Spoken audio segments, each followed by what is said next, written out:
جب حضرت مہدی کی قیادت میں مسلمان صاحب ایمان اہل عرب یہودیوں اور عیسائیوں کی طاقت سے ٹکرائیں گے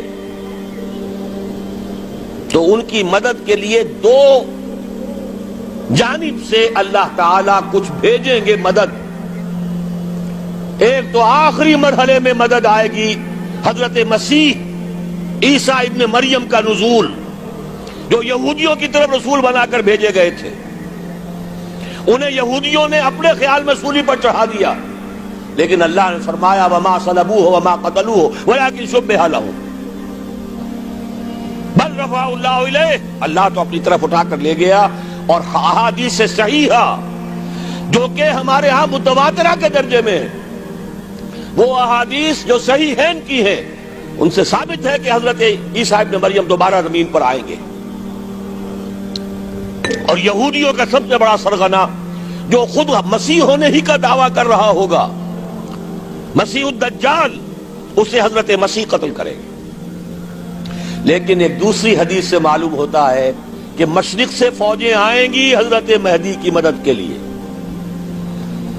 یخرجون ناس من المشرق یؤدون للمہدی یعنی سلطانہ. مشرق کی طرف سے فوجیں آئیں گی کہ جو مہدی کی حکومت کو مستحکم کریں گی. خراسان کا لفظ آتا ہے ایک دوسری حدیث میں. خراسان سے سیاہ عالم چلیں گے، انہیں کوئی نہیں روک سکے گا یہاں تک کہ وہ یروشلم میں جا کر نصب ہو جائیں گے. اور حضور کے زمانے میں اچھی طرح سمجھ لیجئے، ہند کسے کہتے تھے حضور کے زمانے میں؟ پاکستان ہند میں شامل نہیں تھا. سندھ و ہند، سندھ ایک مکمل ملک تھا، ہند اس کے بعد شروع ہوتا تھا. یہ راجپوتانے کا اور تھر کا ڈیزرٹ جو ہے، اس سے آگے جو ہندوستان ہے وہ ہند تھا. یہ جو ہمارا پاکستان ہے یہ ہمیشہ ہند میں شامل نہیں رہا. حضور کے زمانے میں بالخصوص سندھ و ہند، دریائے سندھ چلا آ رہا ہے.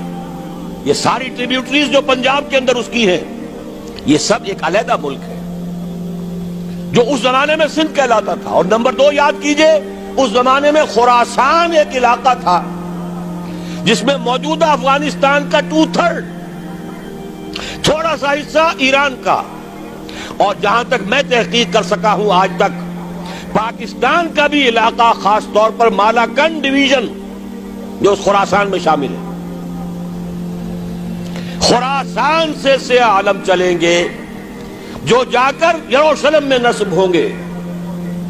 یہاں بھی ایک نقطہ نوٹ کر لیجئے، پہلے بھی یروشلم ہم سے چھینا تھا. کس نے چھینا تھا؟ عیسائیوں نے، کروسیڈرز. واپس کون لیا؟ کس نے لیا؟ عربوں میں دم نہیں تھا، عرب عیاشیوں کی وجہ سے کھوکھلے ہو چکے تھے. واپس لینے والا صلاح الدین ایوبی، کرد خون. اب دوبارہ یروشلم لیا جا چکا. چھینا کن سے گیا؟ عربوں سے. عرب واپس لے سکتے ہیں؟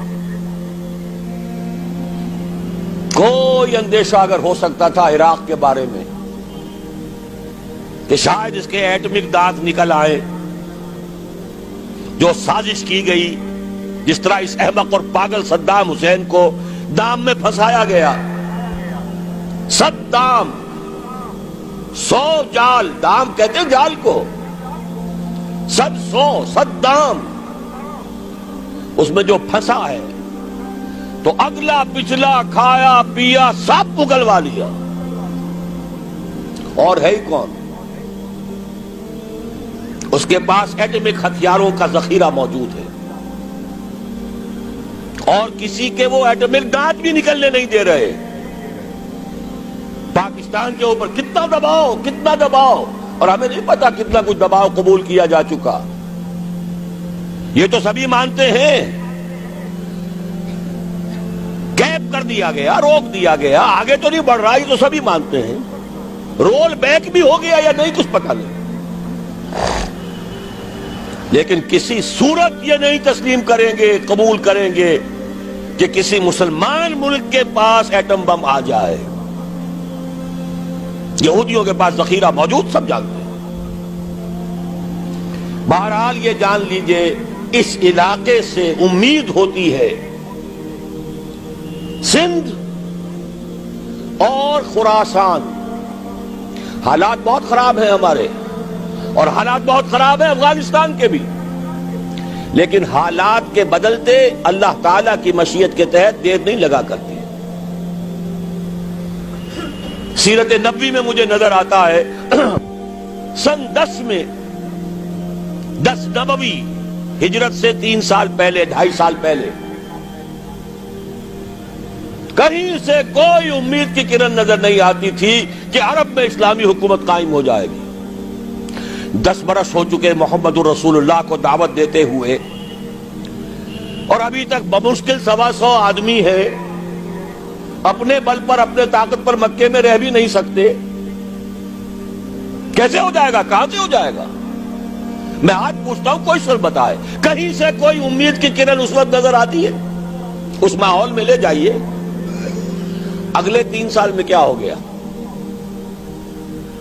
پہلے سال 6، اگلے سال 12، اس سے اگلے سال 72، اور بیعت عقبہ ثانیہ، ہجرت، اور وہاں سے اب حضور کی طرف سے انیشیٹ شروع ہو گیا، انیشیٹو.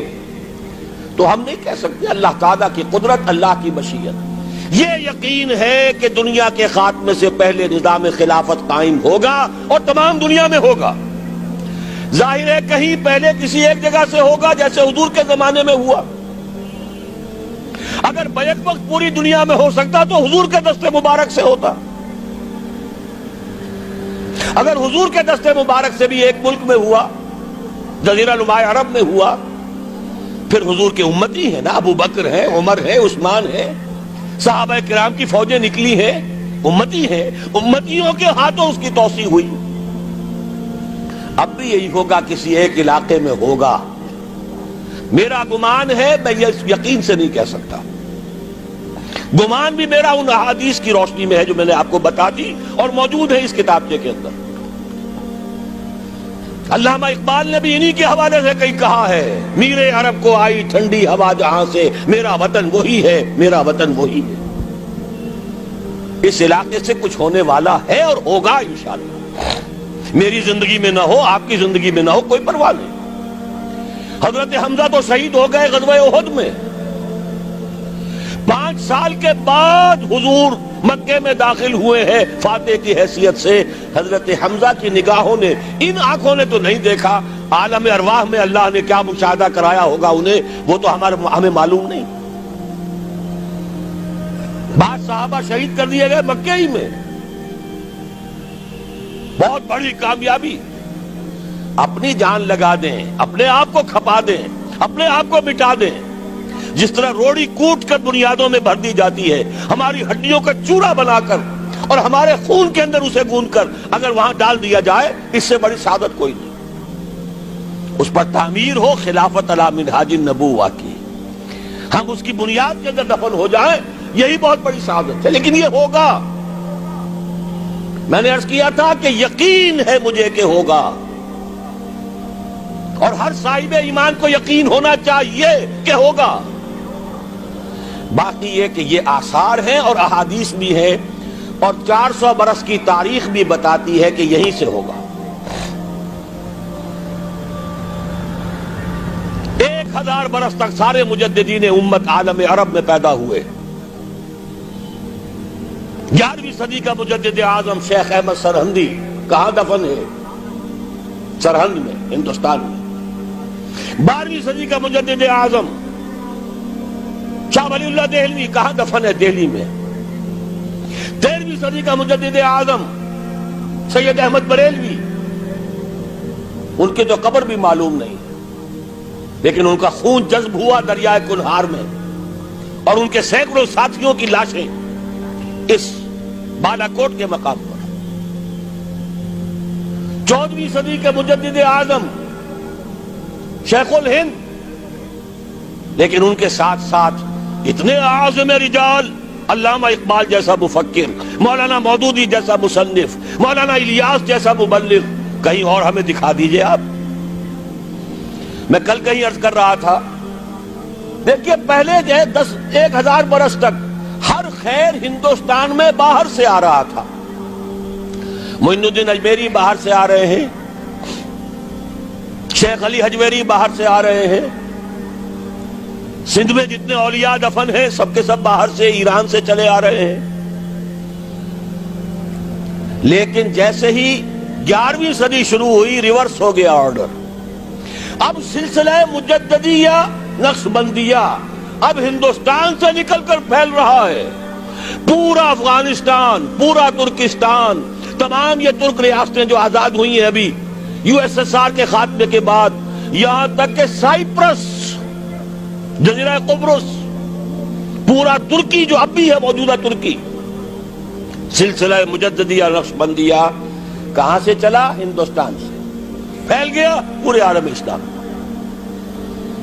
مفکر، علماء دین اور تمام علوم دینی کا مجدد شاہ ولی اللہ دہلوی، خالص ترین جہاد فی سبیل اللہ دور صحابہ کے بعد جماعت مجاہدین جام شہادت نوش کیا، سینکڑوں ہمارے مجاہدین.